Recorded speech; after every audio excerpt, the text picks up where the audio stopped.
2 seconds. Let me get my glasses on. Got it. Okay, it's 6. Here we go. Let me go to the Facebook.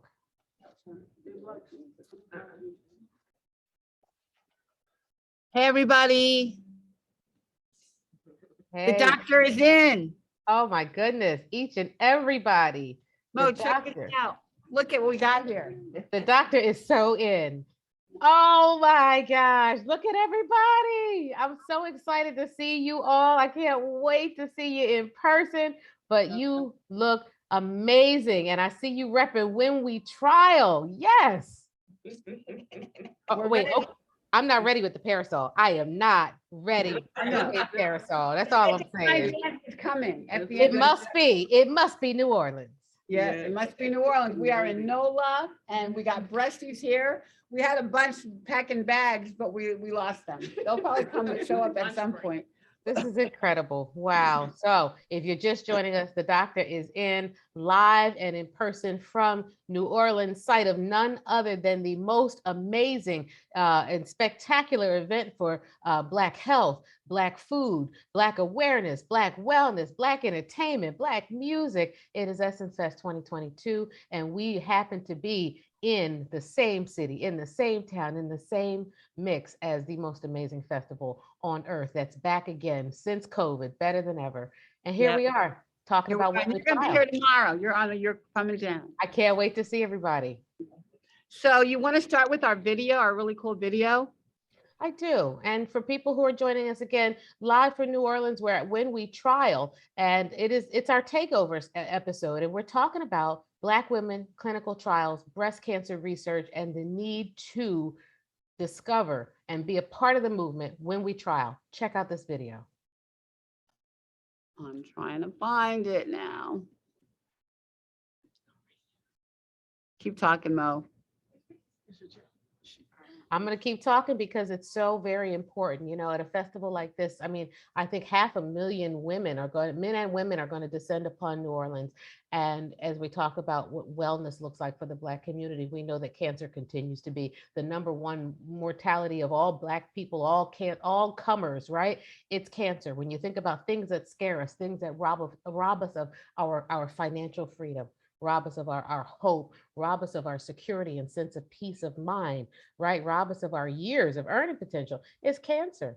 And so here we are trying to take a little bit of that back, starting with the most amazing people that are in that room. I see all y'all. Hey, everybody, all those beautiful faces. Because this is the face of survivorship and thriving, right? This is what it looks like. It doesn't look like what you think. It doesn't look like TV. It doesn't look like some of the ads and things that you've seen over the years, but that Black women in particular are out here living their best lives with and despite cancer. That cancer sometimes is the fork in the road, right? To choosing a healthier lifestyle, to getting rid of us, as Ricky likes to say, all the cancers in your life, right? To making some really pivotal choices about your health, your wellness, and your peace of mind. And part of the movement of why we're here is talking about when we trial, because we know that clinical trial rates for especially Black women in breast cancer continue to be abysmal. We're talking 3% maybe, which if you round up is or round down is pretty much not Zero. And so we have got to do better, because every drug that you use, every food that you've eaten, everything that you use in your daily life was tested. It was tried on something and somebody, whether it's the Tylenol that you take, the Advil, the Excedrin, the Moroccan hair oil that you put in your hair, everything. The dog medicine, I think we're ready. Exactly. It goes through a process, and we need to be part of that process. We need to be, as they say in New Orleans, we need to be in that number. So Ricky, show them when we trial. Here we go.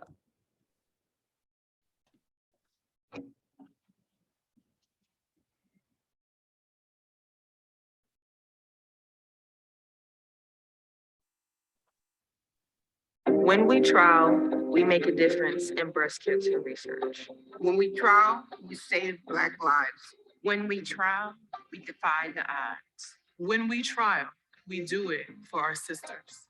When we trial, we do it for our daughters and our sons. When we trial, we set a new standard of care.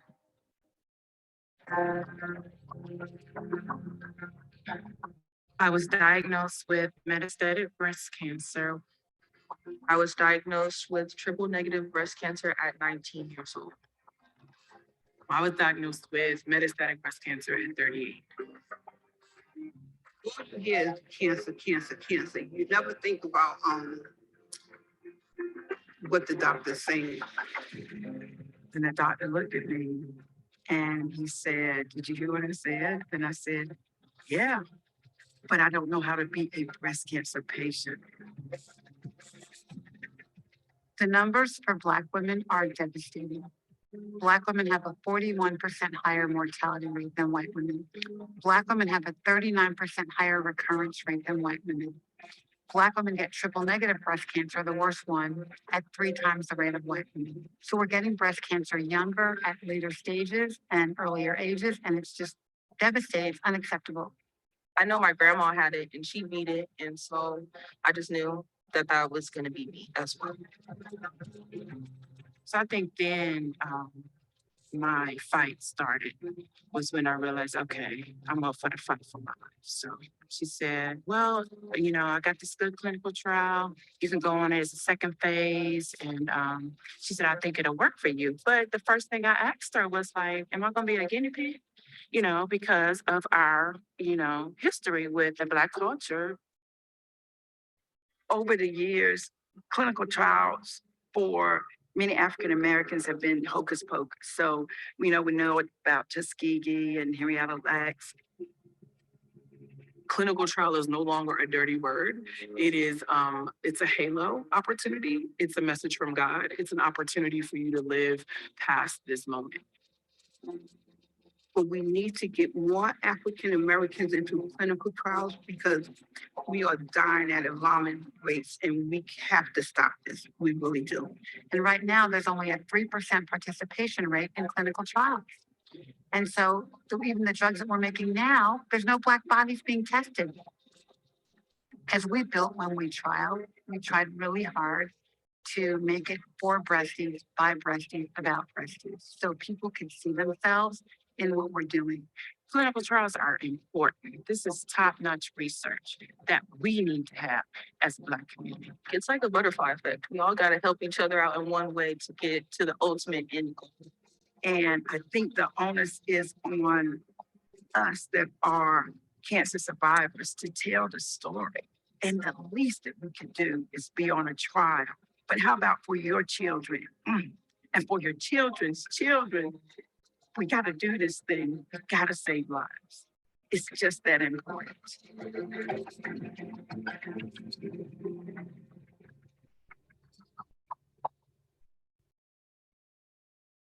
Wow.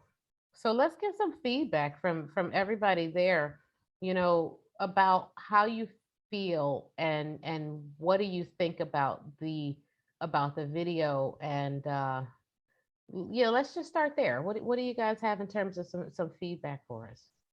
And talk loud, you guys, so you can hear you. I think that it's a really powerful piece. I think any one of us as Black women, especially young Black women or AYA survivors, can see ourselves in someone in that video, or see our mother, or see our grandmother, or our aunties, or our mother at the church represented by someone in that video. And we often receive this information from people who don't look like us and don't relate to us, and so we're not necessarily receptive to it. So I think combining the actual facts and statistics and data, which is hard to be beat over the head with the negative statistics, but to see it coupled with the stories of living, breathing women who we relate to is so powerful. And that's what's really gonna shift this movement more than us hearing it from somebody else. We need to hear it from one another. Dr. Alexia. Yeah. Sweet. So you guys Absolutely. Dr. Alexa Gaffney is joining us. Are you infectious disease doc? Yes, ma'am. I knew that. I knew it. I love it. I'm a big, huge fan, and I thank you for joining us and for sharing your story and for helping to break down some of the myths and some of the science behind all of this too. Anybody else have some thoughts and feedback on the video? Karen. Karen Lindsay, Karen, let's talk loud. Can you all hear me? Yes. The most important thing to me is that when I participated in a trial, it's not because my doctor told me about it. It was from another survivor. So you know, when I mentioned it to the doctor, he acted like he said, "Well, who told you about the trial? Who told you about the clinical trial?" So the thing is that the doctors are not giving African American patients this information because it's there. You know, so I was HER2 positive, and Herceptin was the drug at the time. You know, it still is. But now they're giving it to them like for 10 years. And I took the intravenous drug and it started damaging my heart after my fourth treatment and I had to stop. So I don't think the doctors are educating their patients about what type of trials are out there. And that is so important too. So they have to hear from us, but do they believe us when we tell them about it? So that because I participated in a trial, they listened to me. And the young lady that told me about it, she was an African American, but I was fighting for my life, so I was willing to try anything. Wow. And now have any of those doctors or that cancer center called upon you to talk to others about clinical trials? No. Right. Key point. Okay, we're gonna come back to that. So the Also, other question, yeah, go ahead. I looked back in the Herceptin trials and I was digging in the history and I didn't see any Black women in clinical trials. I mean, it's a Genentech drug and they've come a long way. You know, they actually helped us, are helping us do this movement and did the video, but they are making a concerted effort now to do the right thing by getting us in the trials. And so we've come a long way, but we have to, you know, talk about it and doctors aren't asking us. So, And you know, Ricky, they look at it as a subgroup, and the way they do these trials is that they accrue and they enroll, and then later on they look at the demographics and say, okay, how many young people, how many postmenopausal, how many Black, how many Hispanic. They don't design the trials necessarily to accrue certain amounts of demographics, and I think that that has begun to change too. And Genentech's certainly been a big part of that. Yeah. For those of you who saw that video, well, I guess you all saw it, but what do you think the person who doesn't have breast cancer didn't maybe doesn't trust the medical system, you know, like if this was a commercial on BET or something, how do you think this would be received in the community? Do you think this would be eye-opening and it would be receptive, or you know, what do you think the response would be from people who have no association or no knowledge of cancer? I think it's a positive response. I think it's Karen from Karen's Club, I'm gonna introduce you. Thank you, Ricky. Badass metastatic breast cancer survivor that saved her life with trials. Say it, speak it.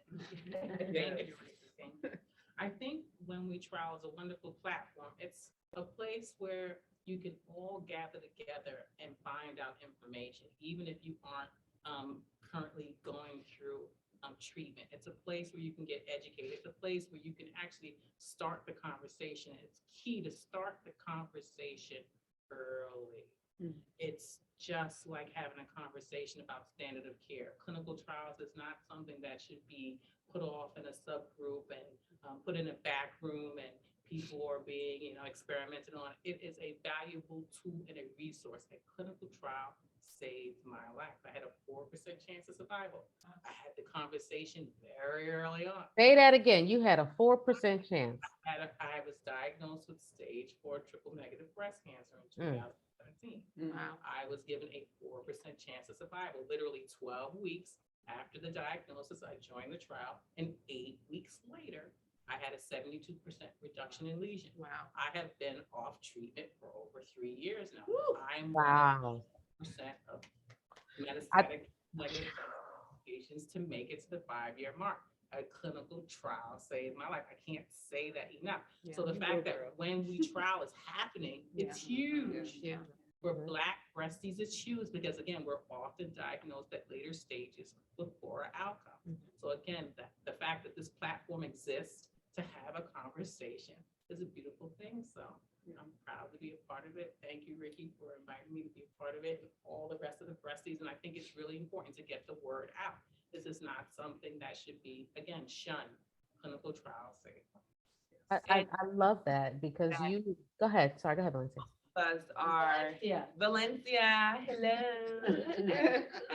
But most of us, because of COVID, we are in a trial. So I think America has really Good point. yeah, I think America has really been educated just because of COVID.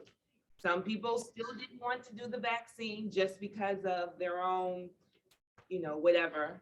But now we know that we are all half of America is in a clinical trial because of the COVID vaccine. And that is just You're right about that, because the half of the people who, clinical trials more.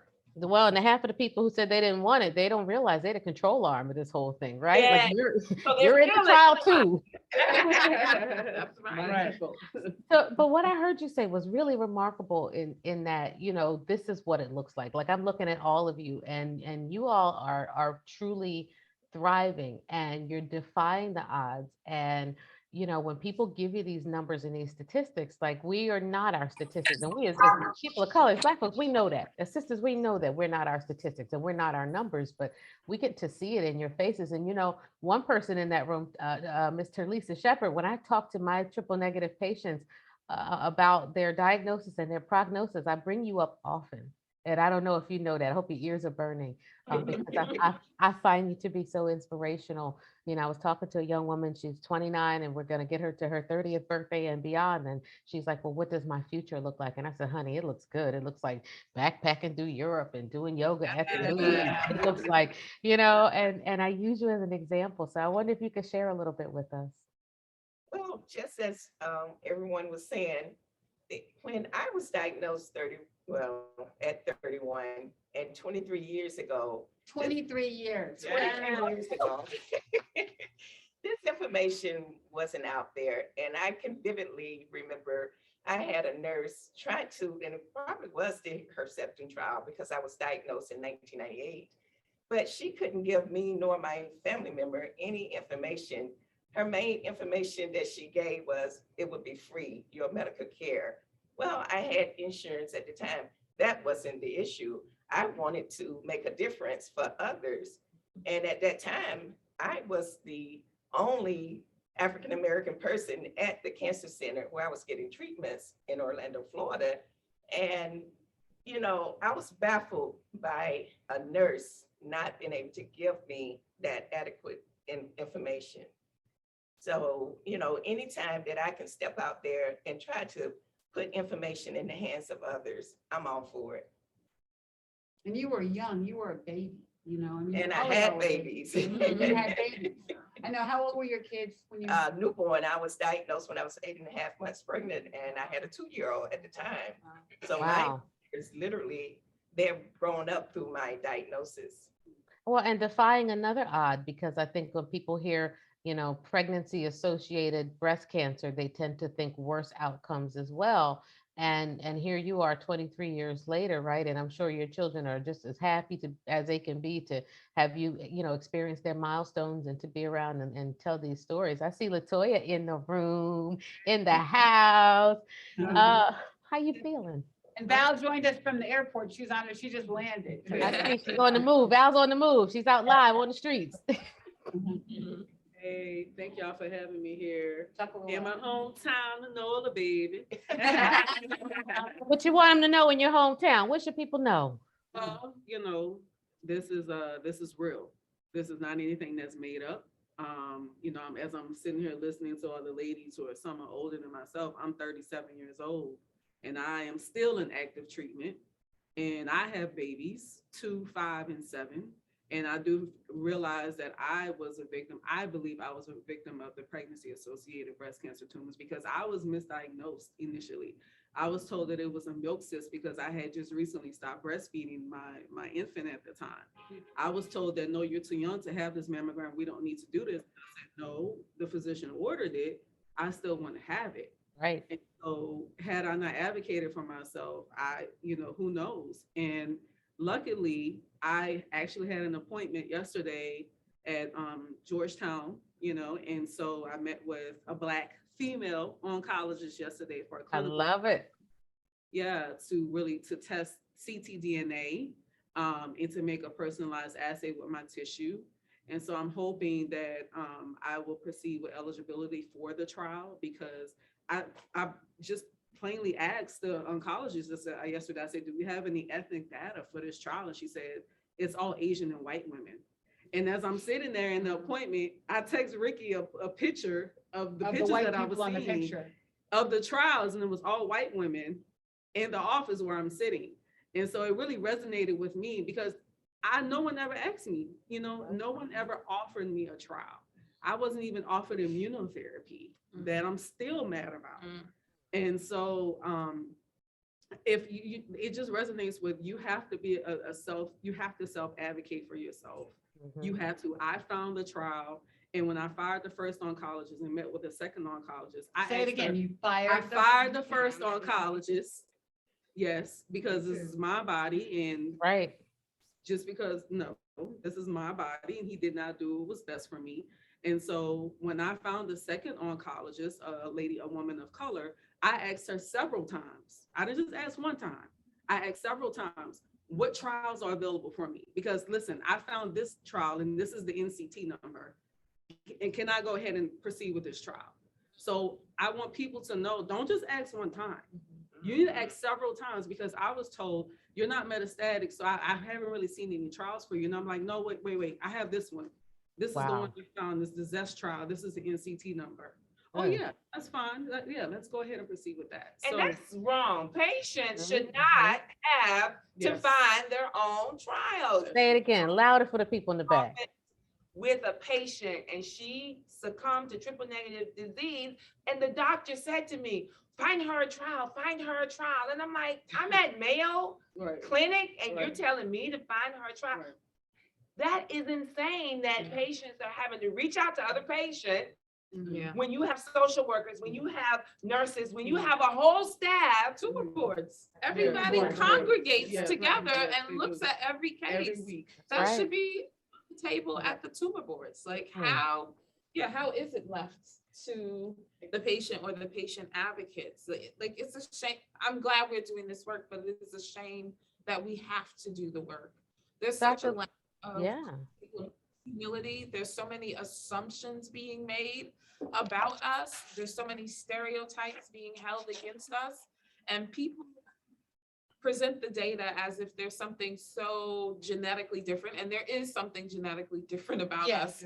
There is something genetically different about us, but a lot of the disparate outcome is just the direct outcome of the disparate care, you know? Racism. Medical racism. Well, and Dr. Alexa, talk about that a little bit, because you know we're healthcare providers. Yeah. People just don't ask us because they assume, well, they're Black people, they're not gonna participate. They don't do that. You know, they're non-compliant. Free kids. They're not educated enough, all these things. But as a physician, our job is to educate our patients about their treatments or trials or whatever else is going on.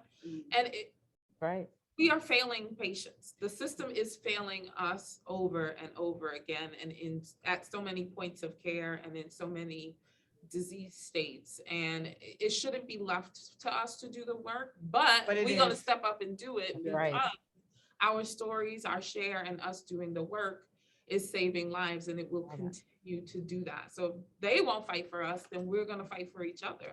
And Dr. Lex, I think it's important to point out that it's not about, as much as they try to make it about socioeconomic status, access to care, it's poverty, it's this, it's obesity. Your education doesn't spare you from implicit bias and racism, right? Your ability to speak up for yourself and do research, your level of health literacy doesn't directly and always impact the quality of care that you receive. Would you agree with that? Absolutely. You know, if we look at the Black maternal morbidity crisis, right? You can be a PhD, you could be a six-figure earner, and your outcome is still worse than a white woman who doesn't even have a high school diploma. And it's because she is cared for better. She is believed when she complains of pain or shortness of breath or whatever issue. And, you know, the pandemic is just only going to increase the disparities, you know, for. How so? Talk about it. Yeah. So for the Black maternal, well, for maternal morbidity, mortality, the rate has increased by 18% in the pandemic, and we're already 3 to 4 times more likely to die. So we're absolutely going to see the fallout of that in breast cancer, because Yes. who doesn't have a primary care doctor? Who hasn't had routine breast cancer screening in 2.5 years of the pandemic? How does each wave affect your community hospital or your ability to go get imaging, right? And if we're already being diagnosed later and we're boxed out of our routine screenings, then the impact for us is going to be monumental. And we're not going to see it immediately. We'll see it in another 2 to 5 years. But best believe that that number is going to go up. And I bet it's going to be more than the 18% Yeah. that we saw with the maternal morbidity crisis. So that makes it even more important for us to tell our stories and for us to be where our people are out on the streets, on social media, in created spaces like this, because people aren't in the doctor's office where they would receive the information. You know, are you still employed, which is linked to your insurance and your ability to seek healthcare? Like, it's just layer upon layer upon layer of problems that stand in our way of just being able to live and thrive. I see singer Marty Green in the back there. Hi. She's How gonna you vlog doing? tomorrow. So, tomorrow we are sponsoring the Mayor's Ball. The Mayor of New Orleans has embraced us and says she's letting us take over her party. And Marty's gonna be the entertainment. That's wonderful. I wonder if she knows the statistics for Black women, for her city even. I Oh, think we should. Yeah, we've been talking to her, Mo, and she's been so welcoming to us. She knows the drill, and she is so concerned about breast cancer for New Orleans and Louisiana, and Yeah. the numbers are horrible here. And she's all over trying to help. What she wants us to stay here with her and do something. So we I were. love it. And it's really impactful because when you look at the city of New Orleans and the surrounding parishes, there is an environmental component to cancer incidence and mortality as well that people don't like to talk about. And I know that Tia Tomlin, I believe, is down there, and we got some other folks who are involved in a lot of environmental research about breast cancer. It's not all in the genes, although it is, and we know that the secrets to finding our cure lies within our own genome. But we've got to be aware of some of the environmental factors. Has anybody talked to you all about that? And do you find that that's an area where you're getting some education and opportunities to really kind of expand your knowledge on that? Or is that still kind of the black box of what causes cancer? Yeah. Well, in some of the conferences that we attend, ASCO and AACR, there are different sessions that do discuss, the environmental components and webinars. So, but if you're not in those meetings. I know there was something that came out about like hair products. Yeah. Right. That a lot of Black women use the perms. I know everybody here probably had it just for me when they was a little kid or something like that. Would you say a Jerry curl? Yeah. Hide those photos. So there is, and I can personally say here in Louisiana, there's a between New Orleans and Baton Rouge, you have Cancer Alley. The term that we coined is Cancer Alley, because in that area you have so many plants and petroleum plants and mining refineries, and there's and then those parishes like St. James Parish and those different parishes, those areas, it's a lot of country, simple folk, they live off the fat of the land, and a lot of these people have higher rates of different other types of cancers. So yes, and to speak to the environmental toxins, oh, for sure. I mean, if these people are living in this area and you have this plant that's, discharging whatever into the environment, and you have this increased dense population where they are having these new onset diagnoses of cancer, I think that is definitely a key component is the environmental toxins, but it's not really talked about, Especially not for us. And I feel like for Black folks, especially, like we believe that food is medicine. We believe that we have a connection to this earth. And I think that we want to know what are our risks and what are the ways that we can reduce our risk. We tired of just hearing, oh, you're highest risk for this, you're higher risk for that, you're highest risk for everything. Like what can we do, and what are some of those specific risk factors that are unique to us? But I find that the trial data is not great for things like like relaxers and things. You know, when you look at deodorants or other paraben products and things like that, it's kind of it's a little all over the place, whether it's lie or no lie, how many years they had relaxers, whether they dyed their hair, like they're not teasing out the details of it. And I feel like we need to be in those spaces too. And we need some of us around those tables to say, okay, but have you thought about this? Okay, but have you looked at the type of the hair pattern or the length of time or the city that these people live in or some other factors that go with it? Because it can be, you know, kind of multifactorial. And I just think that they're not always designing the trials with us in mind. And I want to ask you guys next about what are some of the specific barriers to clinical trial participation, because that comes up a lot, whether it's in the office as we talk to patients about it, or as we doctors talk amongst ourselves about it, or you go to these meetings, the ASCO and all, and it's all about barriers to clinical trials. And all the studies say there's a significant barrier and more research is needed in order to overcome the barriers to clinical trials. Well, what are these barriers? We're not The being barriers, asked. right, I We're was not gonna being say, the asked. barrier is that we aren't being asked, we're not not being being invited to the Systemic party. racism, Yeah. systemic racism, Yeah. Give me another one. racism. And you know what, Mo, too, our research really showed us that it's fear of the unknown. Fear. not Okay. And we don't understand. When you go to Dr. Google and put in clinical trials, it's horrible. The information is really way over your pay grade, my pay grade. It's scary. It's not clear. It's not easy to understand. And Okay. so, and if it's like fear, like if you're not going to jump off the bridge if you don't know how deep the water is, you're not going to open that door if you know what's on the other side. And so that's what when we tried to break it down and say simple things. I mean, like people are telling us you're going to get the sugar pill and die. Well, there is no sugar pill. There's and no cancer. sugar pill, it's And the so, standard of but care. that's what we plus- heard. That's what we plus, heard you from our know, breasties. You're Yeah. going to get the sugar pill and die. Yeah. And So misinformation is another one you would say. that's information. It's like, it's just wrong information. And so that's why our education, that's why we're here to be so, I mean, we spent a lot of time over every word on the website, whenwetrial.org, because we wanted to break it down and give simple messages. Like you brought up earlier, that Advil you took, that drug you gave your dog, all of that stuff was in a clinical trial. And we're finding that when we break it down and make it simple and explain what standard of care is, and that you're going to be protected and get better outcomes, you know, that guess what? We signed up 904 women into our clinical trial portals in the last 2 months. Wow. So, That is really know, impressive. it's like It is. telling people in simple language, but also, you know what? It's also, we have the voice of trust. And it's also, there is so much that has to be done. There's so many, you gotta have this, and you couldn't have had this drug before. Comorbidities. Right. And Right. Yeah. If you already had this treatment, you can't have a clinical trial because you already had this treatment. There's so many things that they kick you out of I the know, trial I for. walked with Allison Tischler, you know, one of my dearest friends. She's Love white, Allison. triple negative, and I walked with her.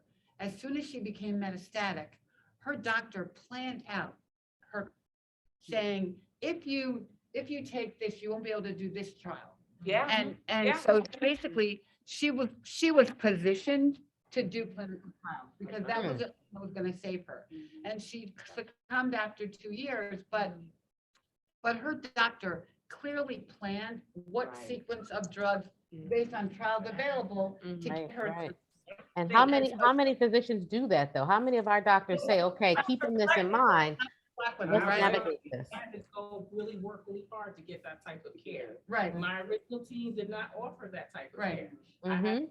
research oncologists who offered that type of care. Right. And said, okay, you understand the exclusionary criteria. You understand what genomic testing is. You understand what your biomarkers need to be to figure out what trial is right for you. I got that education not from my original team because they didn't even think They that didn't the know. trials were Mm. something that should even be thinking about. They right. didn't, when I asked about the clinical trial, they said, oh, well, it's gonna take some time. Like, Right. that's not what you tell a person who's been diagnosed with Right, stage right, 4. right. I don't have time. Right, exactly. I don't have time. Right. I literally, exactly like you did, I had to walk away Right. from my team. Right. And Is that a barrier? Would you say that that's one of the barriers to clinical trial enrollment is the amount of time it takes? Inherent medical bias is a thing. Yeah. Because they will make decisions based off their own, upbringing and their Yes, own, yes. you know, whatever experience they have. It has nothing to do. I had a patient talk to me about not getting the new regimen for Keytruda and chemotherapy. And I said, well, what happened? And they said, oh, my doctor said that it was too expensive. No medical decision should be Made based on on money. money. Well, Money. Latoya had a similar situation that no one offered her Keytruda. No. Triple negative, 37 years old. Exactly. Never The offered. best thing we have right now. Inherent bias. Inherent bias.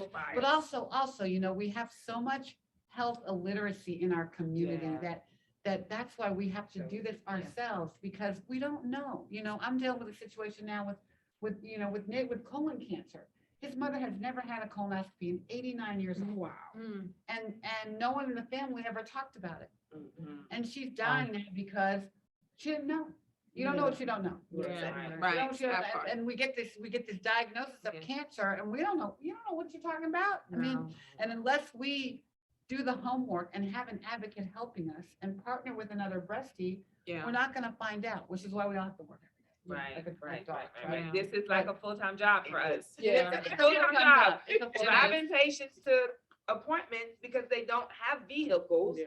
That's the kind of stuff that we're doing. Right. And helping, Transportation, yeah. I mean, if you don't have a car, then chances are you're not gonna understand what the doctor's saying. So you gotta be there to help them understand. Yeah, help them. We have a question from the audience. Talisa, you had her too, right? Somebody Yes. asked about, yes, Talisa had her too. Okay. So let me ask you, because I see Val on, I see Nikki joining. Val, are you able to talk? You look like you might be in an Uber or something. Yes, go ahead. What are you coming to Essence or coming to New Orleans? I don't want to say coming to Essence, but what do you hope to accomplish in New Orleans this weekend? For me, I want to be able to I want everyone to know about I want to be able to help my sisters. I want to be able to help my granddaughters. I want to be able to help my community, because so many of us are dying at the alarming rate. And also that I was just thinking about some of the barriers. One of the barriers is that when we go to the doctors, the doctor doesn't even tell us about clinical trials. We have to find out about clinical trials on our own. And when you're going through breast cancer, you're not immediately asking about a clinical trial. And I think that a doctor should be able to give you that information when you're going through your treatment. At least lay out the options for you. They Right, don't it even should do be an that. option. Right. It Yeah. should be an They option. give you early the option. standard treatment. Right. Yeah. Have Right. you all heard of something called real world evidence or real world data? Yes. And I think that is where we have to go when we talk to pharma companies about trials, because the way trials used to be was we would try something, phase 1, phase 2, they call it preclinical, phase 3. Okay, now we're finally going to start to try it on, some individuals. And now we know that it works, figure out the dose. But now we need to see long-term data, 10 years, 15 years, 20-year survival, all these things, right? People don't have time for that because, we're dying, like you said, at an alarming rate. And there are maybe some more scientific markers that we can start to look at that will tell us earlier if a drug is working. And I think those are the types of questions and the ways when you guys sit on these boards and ad boards and meetings, what are the earlier markers? How can we know sooner? How can we avoid waiting 10, 15, 20 years for data because we don't have that kind of time? So I did the math, right? This particular festival may gather about 500,000 people. 500,000 Black women. 500,000 people, right? And we know that the odds are that 1 in 8 women will get breast cancer. So if we say half of them are women, we know it's more than half, but let's say half of them are women. That's 250,000. 1 in 8 out of that, we're looking at about 31,000 people that may cross our booth, cross your doorstep, cross your street, that may have a diagnosis of breast cancer. Right. Yeah. And so the breasties are going to be there and they need to see us and to know about us. But more than that, how many of us have a family member, a sister, a brother, a mother, a father, somebody else that already had a diagnosis of it, And so I think there's room for such impact. And I guess I want to ask the Karens, what do you hope to do and to gain from being there? Because when we trial it specifically, right, for our breast cancer, our breasties who have cancer, who are looking for a trial, right? But is there more that we can offer through when we trial? What do you want to do while you're there? I think for me, it's important for people to understand that I'm not manufactured, that it actually happened. Right. That this, I'm not paid by a pharmaceutical company, that this story actually happened, that yes, I went through some struggles, but there are also providers out there who are willing to make sure that you get into a clinical trial. So I just want people to feel as if they have someone they can talk to, that they feel comfortable with and explaining what their barriers might be, what their issues might be, because a lot of times we go through things, but we just don't want to be able to express it and talk about it because we have to be strong. We have to take care of our families. This is the one time you have somebody in front of you. You have a community with you right now here in New Orleans to be able to go and have a conversation about clinical trials. So I just want people to feel like feel free to come up and approach me and talk to me, because again, I know what it's like to be devalued, but I also know what it's like to have a provider who made sure that I was on the right path. So that's what I really want to tell people. Wow. I love that because we don't talk enough about what repair looks like, right? Like, what do the good relationships look like? Latoya, what does a good relationship feel like when you go and you're like, this is the place for me. This is the one, the doctor for me. What does that feel like? For me, it felt like when I met my radiation oncologist, she actually touched me with her bare hands. That this, And no one had touched you. not like her. No. That's the thing. That People don't even touch the patient anymore. she touched me with her bare hands, and let's just be clear, you know, I'm a healthcare provider too. I'm an emergency medicine PA. I've been PA for 10 years. So, you know, I touch my patients, but Right. this woman touched me with her bare hands. I was boohoo crying before she even started talking about my treatment because she touched me physically. This woman made diagrams. She didn't have to do that for me. I know what the anatomy of the heart and the thorax and all of that. She didn't have to do that for me. She didn't care that I was a PA. She didn't care about what my background was. I was her patient, and she actually took her time to answer my questions, my husband's questions, and touched me and hugged me and said, we're gonna be okay. And for this, I'm forever grateful to this one. That she is, and she's not Black. She's an Asian woman. She's a new radiation oncologist. So I don't want people to also think that if you don't have a Black physician, that you can't receive good care, because that's not true. And that's not what we're saying. Well, there's not enough of us to care for us. So Exactly. frankly, That is true. Exactly. Right, that's true. And that's why representation matters. But the one thing that I want people to know, my sisters, my brothers, my people in New Orleans, Louisiana, and everywhere, is that you are not exempt from getting breast cancer. Right. Regardless of your age, your socioeconomic status, your credentials, whatever it may be. your health, Diet, health, lifestyle, your diet. lifestyle, Yeah, or not. smoke, not smoke, Right. All the stuff we throw in whatever. there. Like, I never smoked a cigarette in my life. go to I church. never drank alcohol. I don't, none of those things. Right. But, you know, I'm not, you know, but still, I still got breast cancer at 37 years old, 36 years old. No one is sorry. safe. No one is No, safe you on know, you're breast not, cancer. you know.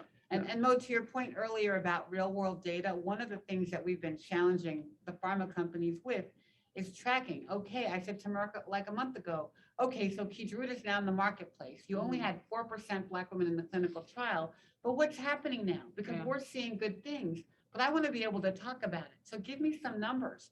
How are patients doing? Are Black patients doing better because of it? And we sort of can see it happening, but like somebody needs to be tracking that data so we can talk about it more and help more people, you know, but I think we're challenging now. And, you know, we're working with Genentech to help design the trials and help, okay, how can we recruit better? How do the materials look? You know, Latoya went to do a trial yesterday at Georgetown with a picture of white people all over the place. So we've been making pictures for people and like, no. Still got work to do there. Yeah. But we have to do all of that work to get where we need to be, you know? Yeah. Wow. When I was at ASCO, there were some newer pharmaceutical companies, like Yes. 10 years, like, and they were telling us that they didn't have all those stringent rules and guidelines for their clinical trials. Right. And it's like, you guys need to start working with some of those newer We are, organizations. yeah. Good. We have a bunch of new companies that are Good. just on the forefront Yes. of starting to Yes. research drugs. So we're trying to talk to all of them and help them design the trials better. And I think And- we'll get more results from the newer We are. companies are. that don't have the stringent rules.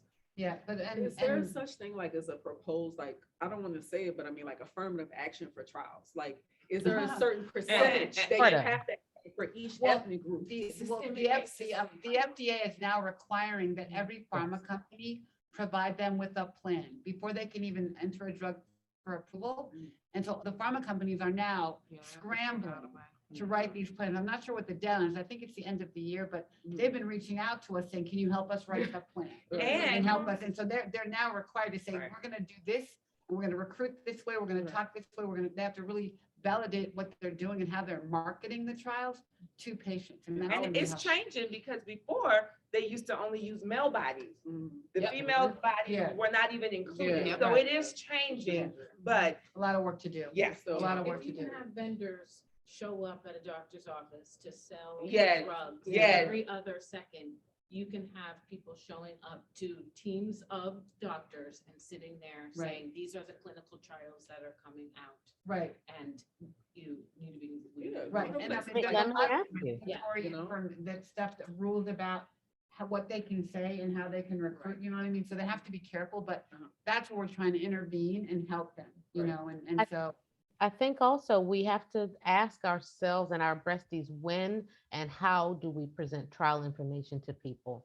Because one of the feedbacks that we get is not now, or this is too new, or I'm still processing, right? And so when is the best time? And I think that that's a good set of questions for, internally for us to sort of digest, because it has to be at several touch points. It can't just be boom as soon as you get a diagnosis, because you're trying to figure out, like, am I going to live or die? What am I going to do about work next week? What about the vacation I got coming up? What do we do with the kids? But then also moving forward, what does my treatment plan look like? And making sure that people know that it's not just for when everything else has failed.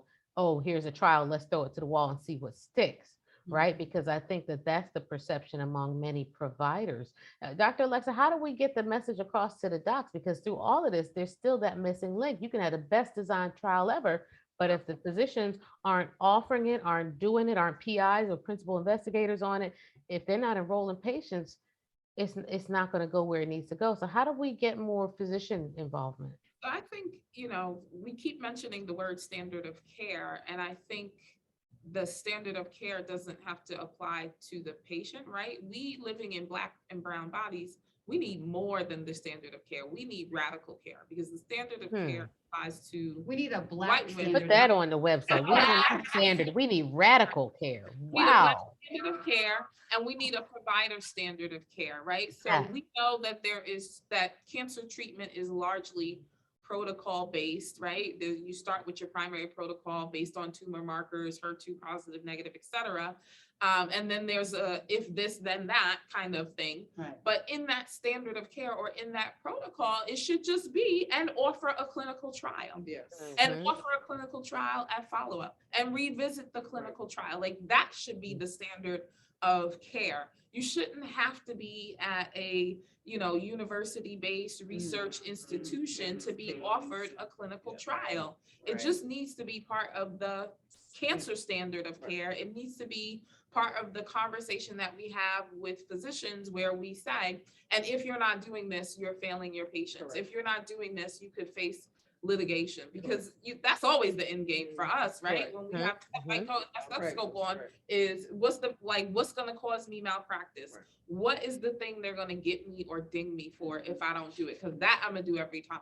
So if you made the offer of clinical trials a recommendation to pursue clinical trials, providing information verbally and in writing for clinical trials, then that might change things, right? Because think about cigarette smoking, right? People don't quit smoking just because we said you should stop smoking. They quit the 8th or 10th time that we suggested and start an action plan and all of that. So why would clinical trials be any different? I can't hear that the first time I heard the words, you have cancer. But at the end of the visit, you could just plant the seed and say, and next visit, when we come in and talk more about your treatment, we're also going to talk about clinical trials. Right. That way, Or we have several separate. treatment Yeah, options for you, including clinical including trials. clinical Right. trials. Wow, I love that language.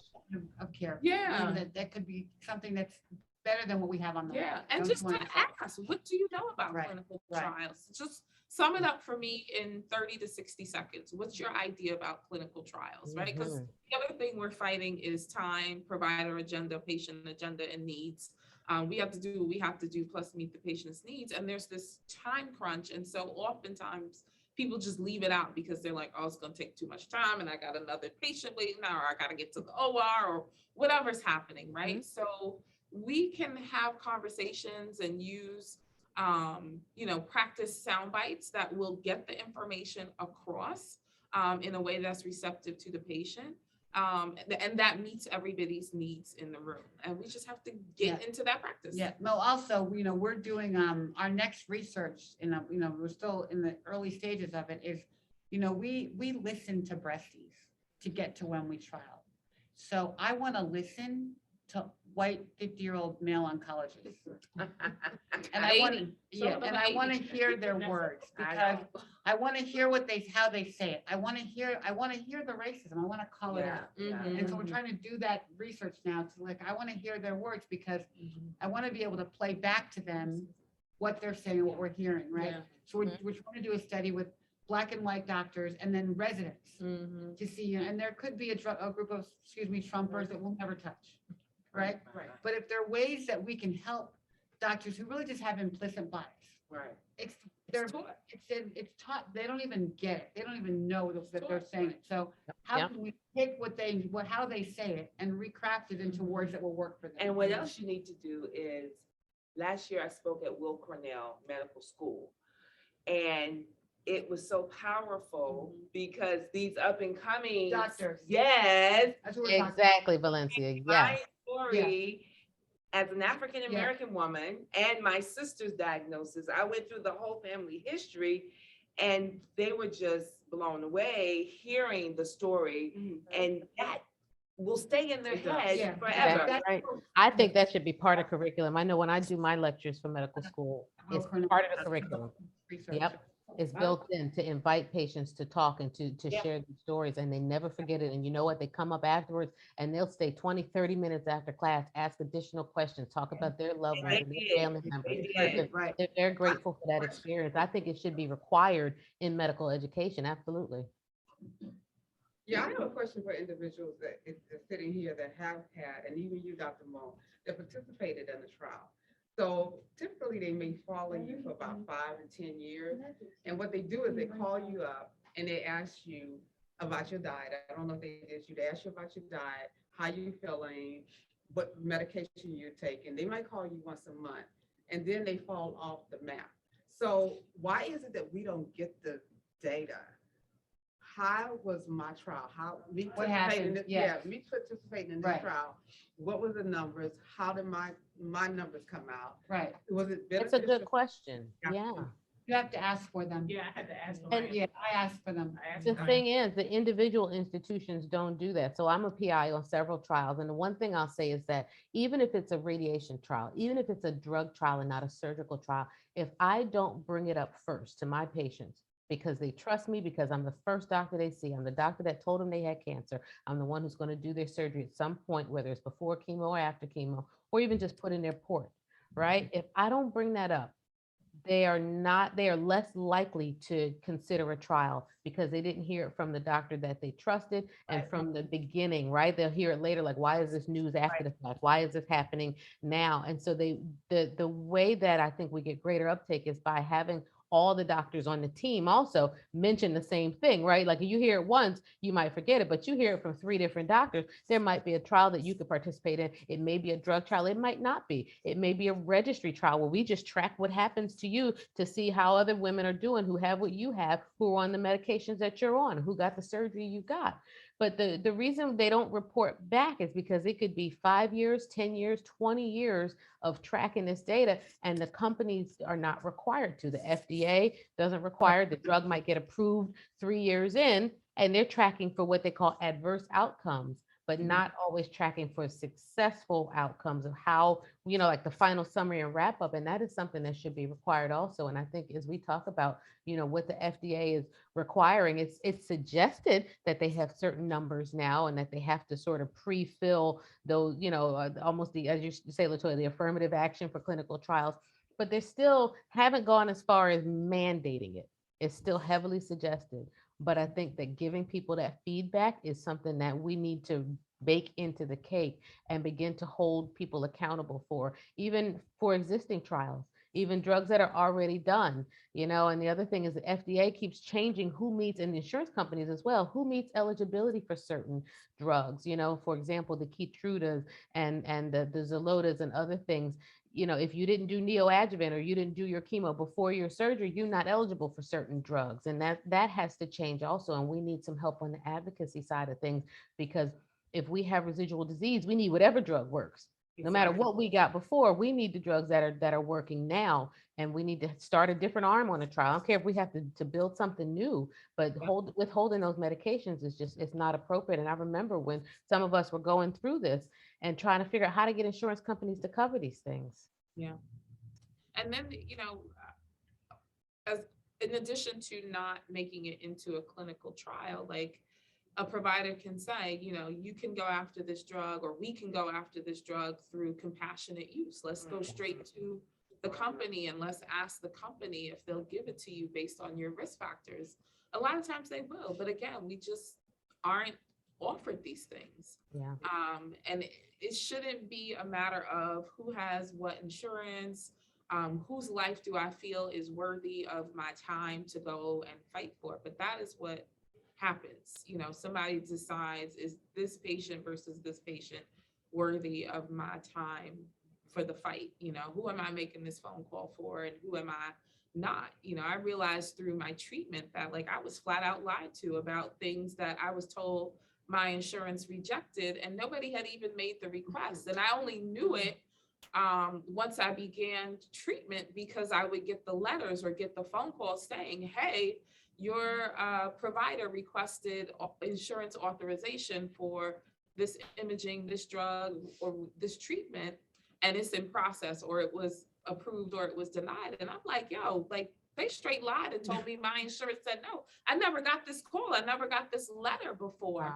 Wow. So people decide and make assumptions about, who's worthy of the fight, and they're not picking us. Yeah. I mean, even with 3 board certifications and MD and all that. And I'm not saying that because I think that makes me better than somebody. No, at the end of the day, it doesn't matter. It doesn't matter. What credentials I have, or what makes me, in what part of societal rank. I live in a Black body, and that is how I'm treated. We're the least protected species on this planet. Yeah. Right. Yeah. Oh, my dogs get better. Oh, yeah. Right. Dogs get better. Or care and concern. Listen, our guns have more rights at this point. Oh, did I say that? Okay, so We're not talking about in the right way. Like Sheila Johnson was in the Enhertu trial. Right. She's got a standing ovation at ASCO for being an awesome drug. I have a cold, but no one's talking about that. She's a post child. Oh, yeah, we went to them. We went to them after that session. Right. And she talked to them for a very, very, very long time. Yeah. About what she had gone through, and she was excited to meet. Right. The, The scientist. yes.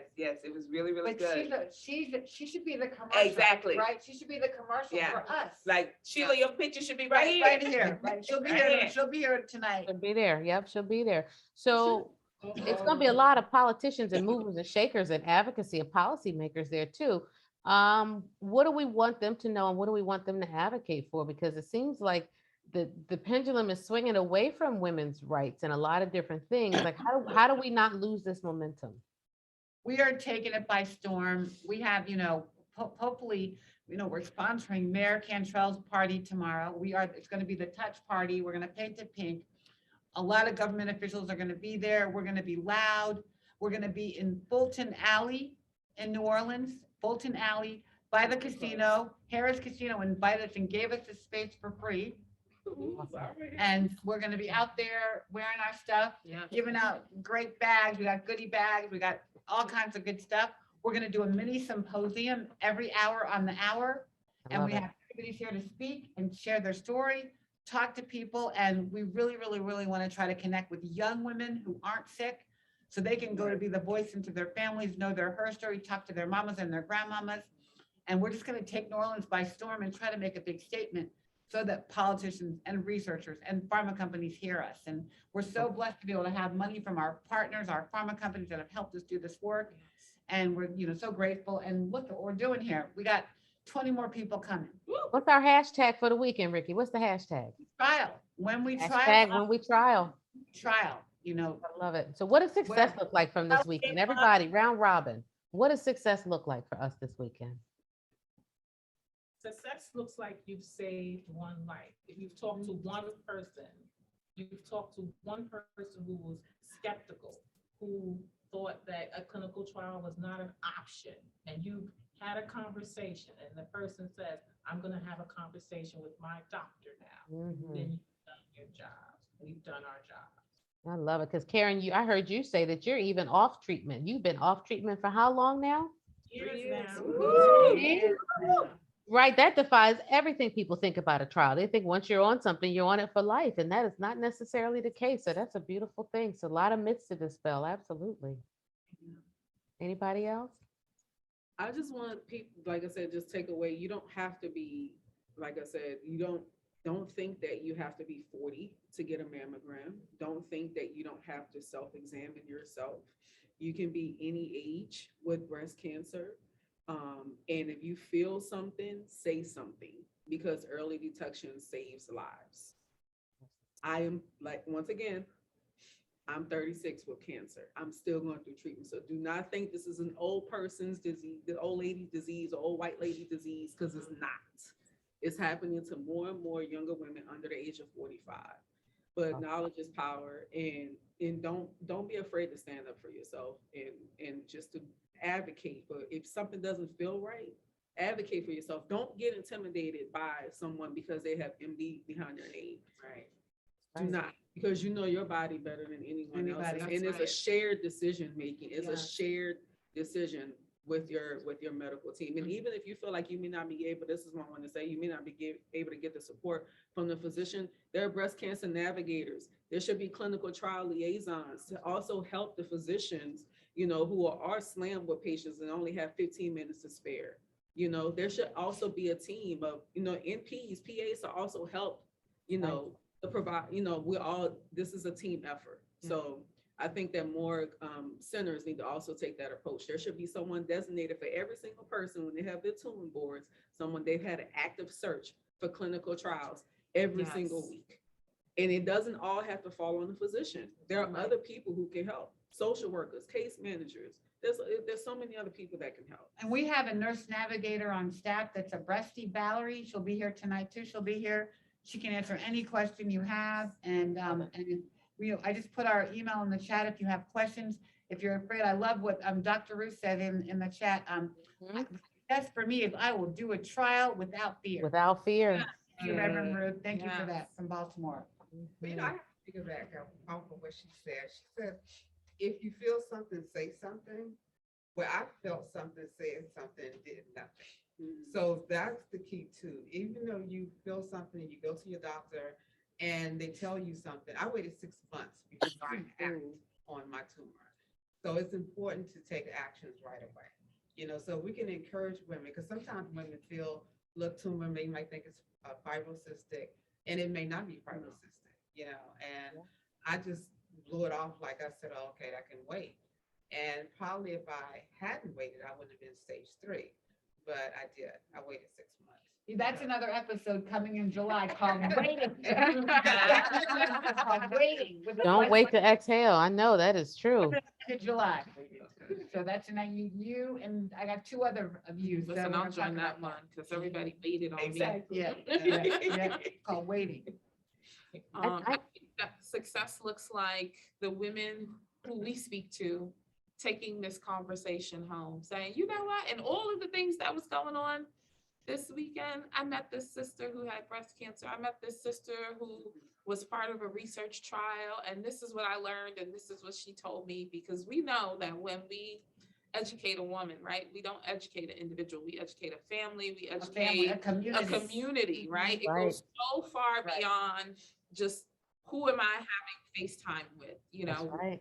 The reach of that is exponential when you have these powerful conversations with women. And we don't remember those ugly statistics. We remember the story. We remember the face. We remember the thing that was relatable about that Right. person to us. She was Right. a mom. Her hair Right. looked just like mine. Right. You know, Right. I saw myself in her. She Right, looked like right. my sister, cousin, mother. You know, all of those things are the things that make that story land, hit harder, and compel somebody to go home and Mhm. share it. And So, talk to their mama and their Yeah. auntie and know your Yeah. her story, right? so that's Absolutely. for Right, me. right. Wow. I So we're think gonna success for me looks ahead. like if we're returning to regular life, right? Like if we're post-COVID truly, then we need to return to screening. And if there are women that we encounter who have not gotten their screening mammograms, I'm going to be asking, you know, are you due? Do you know somebody who's due? Are you up to date with that? And talking about that and trying to connect people to resources if they're local, if they need it, if they're national. What doctors do we know? And what city do you live in? You know, who can we connect you to if you don't have somebody that you can trust? I think I'll be asking people about breast exams. Do they do one? Do they know how to do one? Has anybody ever talked to them about one? Ask them, do they know their family history? And really just kind of get people thinking, you know, in the midst of all the partying and celebrating and celebrating back to life and Black beauty and Black excellence and, you know, Black wellness and culture, making health and making cancer awareness part of that culture. That's my goal for this weekend. And then connecting to all of you. I can't wait to see all your faces. I'm so excited. No, I had a couple of us who said, we should march to the convention hall with our shirts off. So, here she is. So I was like, let's do it. So. Wait, do I need to have bail money? Hold on a second. Emily's working on the bail money right now. Emily's Some working on- sandwich boards. What about some sandwich boards? But we are a purpose with a party. We're not a party with a purpose. We are a purpose with a party. Purpose with a We party. gotta go back, you know, Miss New Orleans over here wants us to go out with a second line dance. Then one of us take it for the team and you guys just chip in and get us out there on South. You all right? We could do some magic, maybe some magic touch tassels and some magic touch sandwich boards or something, you know, and just kind of run through real quick. We got some stuff. Yeah. All right. I love it so much. And I love your energy. I love all your spirits and enthusiasm. I'm so See you I'm so tomorrow. glad. The doctor is in. Yeah. Doctor is in. We will be in New Orleans. We hope to see you. Yeah, baby. Peace and blessings. Rest in love. Hey.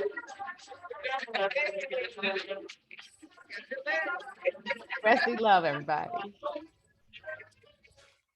Okay. Doctor is in.